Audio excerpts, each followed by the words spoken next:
ধানমন্ডি ৩২ থেকে ঢাকার বাইরে আরো বিভিন্ন জায়গায় চললো, সেখানে একটা ক্ষোভের বহিঃপ্রকাশ আমরা দেখেছি। আমরা যখন লক্ষ্য করছি এটাকে কেন্দ্র করে আরো নৈরাজ্য তৈরি হতে পারে, আরো উস্কানি তৈরি হতে পারে, সেজন্য আমরা বলেছিলাম যে দায়িত্বশীল নাগরিকের জায়গা থেকে প্রকাশ্যে ভায়োলেন্সকে আমি উৎসাহিত করতে পারি না, প্রকাশ্যে সংঘাতকে আমি সমর্থন করতে পারি না, সহিংসতাকে আমরা সমর্থন করতে পারি না। আজকে এক জায়গায় আগুন লাগবে, সেই আগুন অন্য জায়গায় সে পড়বে না।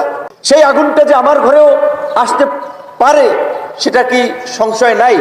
এই যে ধানমন্ডি ৩২ থেকে ঢাকার বাইরে আরো বিভিন্ন জায়গায় চলল, এবং এইটা করতে গিয়ে আবার কিছু মানুষ যারা ধরেন রাগে ক্ষোভে এই ফাঁসিবাদের প্রতি ঘৃণা প্রকাশে সেখানে গিয়েছিল, তারা অনেক আহত হয়েছে। দুই এক জায়গায় আবার দেখা যায় মারামারি লেগে গেছে।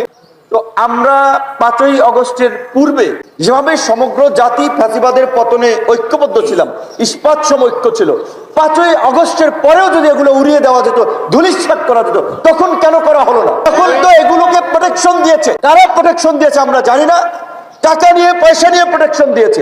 তো এখন কেন ৬ মাস পরে হঠাৎ করে মনে পড়লো? অর্ধেক ঘুমাইয়ে মনে পড়ছে যে এখন একটু বাথরুমে যাওয়া দরকার, এরকম অবস্থা।